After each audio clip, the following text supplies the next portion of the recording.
a slightly worse Mario. Yeah. I feel like dash attack kind of come into play here though, because you really move forward, mess with Marth's his range, but we'll see.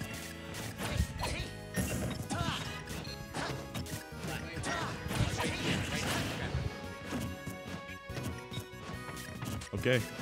Right now, not a lot of damage has been taken between these two players, especially not by Dexter. 30 seconds in, and both players are playing at a relatively slow pace. Dingus really using that extended dash dance. Yeah, I think Dingus, his approaches are it's tough approaching Dexter because he's so good at playing the patient, reactionary zoning game. And he just now gets his first hit. But it's going to be tough to get to the point where you can finish a stock against somebody like Dexter, playing a sword character and is playing that sword character well. Yeah, definitely. Especially because he's really keeping control of keeping that sword in front of him, making sure spacing it really well, trying to keep Dexter out. And when he's doing these, when he's spacing with these attacks, he's not necessarily retreating and giving up stage control or relinquishing that stage control. Yeah, he's staying stationary and holding his ground. And that's what's making it difficult for Dingus to get into an advantageous position.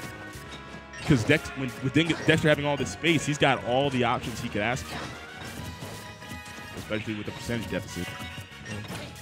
Just taking it really slow, Dexter. Yeah, Dexter not going for any overextensions or anything, still playing his game. He's going more. He's also going more for stage control more than trying to go out for the kill. Because there was a point there where he could have maybe gone for the kill after a jab, but he's really. Oh wow!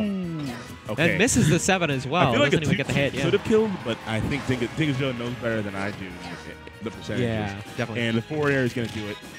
Okay, he goes all out for it, but Game & Watch's recovery is good enough where he can do that. I think he's. I believe. Wow, he looks like he's playing more aggressive. He's realizing that Dexter really wants to slow down the pace of this match. He's definitely shown it. It's like, okay, you're not going to come towards me. You're not, you're really holding your ground. Here, let me try to overwhelm you. Yeah. So it's, it looks like it's starting to work out, but Dingus, Dexter still has the lead.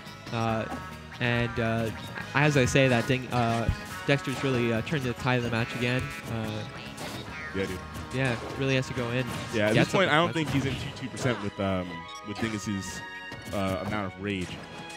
Who knows? He could go for it. And when he doesn't have that 2-2, it's going to make it really hard to finish the stock. Dexter's still playing a superb game, just spacing effectively with his hitboxes. Disjointed hitboxes. It's so hard for Dingus Joe to get past them. Dingus Joe is not going in.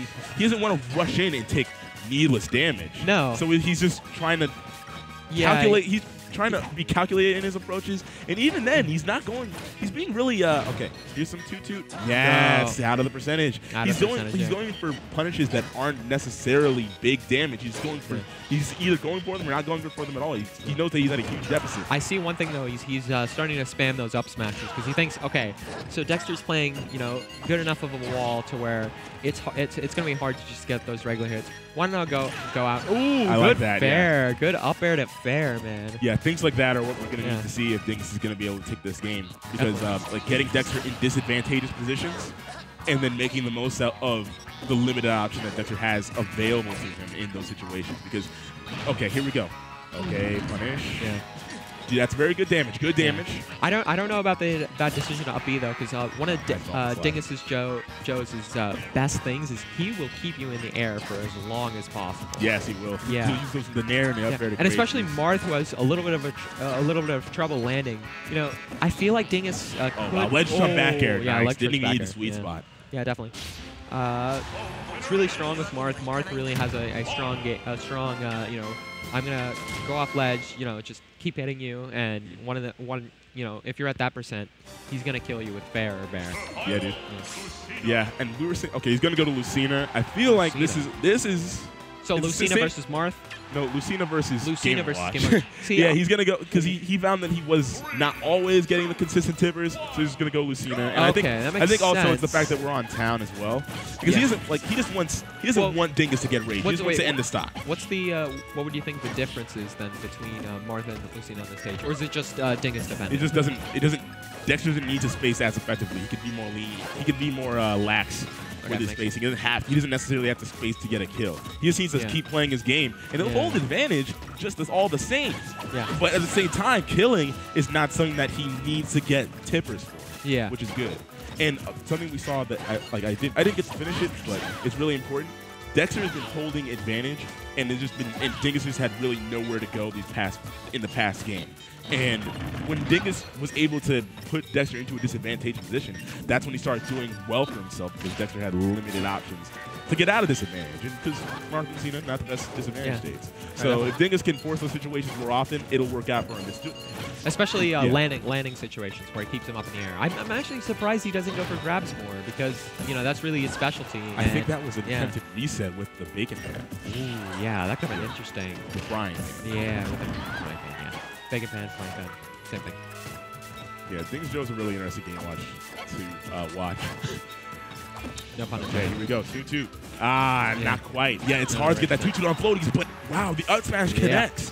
And now with Dingus Joe, he has a lead. He has his first lead of the game, and now Dexter can't. Sus DI maybe? I don't know, but Game Watch is really light. That could be it. Still okay, damage coming out. Nair misses that fair. Was thinking of the he's going to DI up, but instead he DIs down. So yeah, down in a way is pretty strong DI against Game Watch. What would he have against that? Oh wow, that was he got scooped from so far away on the. He really used the that weird hitbox of the up smash. Yeah, I can't believe that hit. Yeah, it's one of those things where it like sucks you in just before the up smash. Yeah, good for Dexter, not so good for Dingus. Now, percentage-wise, Dexter's making that comeback. It's pretty much even now.